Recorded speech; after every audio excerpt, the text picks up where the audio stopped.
araw ay sama-sama tayong nagtipon hindi lamang upang makisa sa isang responsableng media, kundi upang hikayatin ang isa't isa, lalo na kayo, mga kabataan, na maging mapanuri at matalinong tagapanood sa gitna ng makabagong teknolohiya.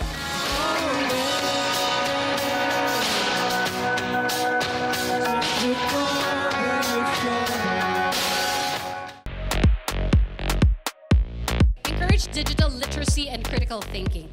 Pag-usapan niyo yung mga fake news sa hindi fake news. Pag nagde-dinner kami sa bahay, pinag-uusapan namin yan paminsan. Ano mga balita ngayon? What have you heard? Kasi minsan nauuna pa yung mga anak namin kesa sa amin. Tapos i-verify namin yan sa ang website or account nyo ba nahanap niyan. Para mas aware kami sa nangyayari in the world. At the same time, hopefully, hindi kami nabubudol.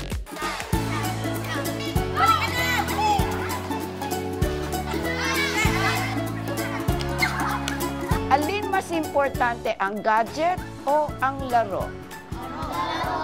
Laro. Bakit mas importante ang laro kaysa sa gadget? Para ma-exercise ang katawan. Gusto ko po laro dahil masaya po at mas maganda po ang laro kaysa sa pag-gadget. Kasi mas marami ka na makakakilala. Anong strategy ninyo? Bakit kayo ang napili manalo? Kaya po kami nanalo dahil po sa pagtulong-tulong namin ang pagkakaisa. Nagkaisa po kami, tsaka hindi po kami natakot na sumubok kahit alam po namin na pwede kaming matalo or manalo. So, nagsama-sama lang po kami. Ginawa lang naman po namin ito para sa ikatutuwa namin, hindi po para manalo, kundi para matuto ng mga bagong laro na hindi pa po namin nararanasan. Dahil po magkakilala kami, isa po siyang factor na nanalo po kami dahil mas maganda po yung komunikasyon namin. Kaya po nakagawa po kami ng magandang strategy upang manalo. So masaya ka kahit natalo ka. Bakit? Kasama ko po ang mga iba ko pong kilala at hindi ko pong kilala sa paglaro po.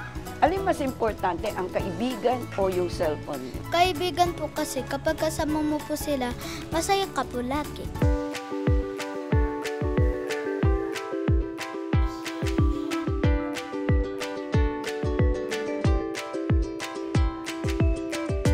Okay naman po siya panoorin ng mga bata, pero kailangan po talaga ng screening.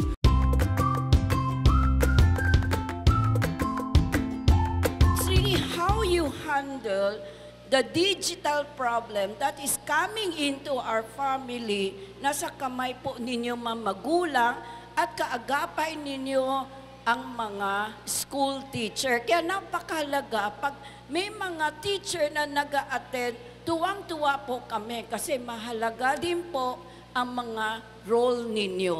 Hindi lang basta magbigay ng knowledge, ng wisdom, kailangan makinig din tayo sa mga problema ng mga bata. Sa panahon po ngayon, napakalaking tulong po nito sa amin sa kagawaran ng edukasyon. Alam naman po natin na napakaraming suliraning kinakaharap ng kagawaran ng edukasyon. At mabuti po itong may nakaka-partners po tayo dahil alam naman po natin na ang paaralan ang training ground ng ating mga bata o ng mga mag-aaral. Salamat po ng maraming sa inyo, ma'am, sa paglulunsad po ng ganitong proyekto at malaking bagay po ito sa amin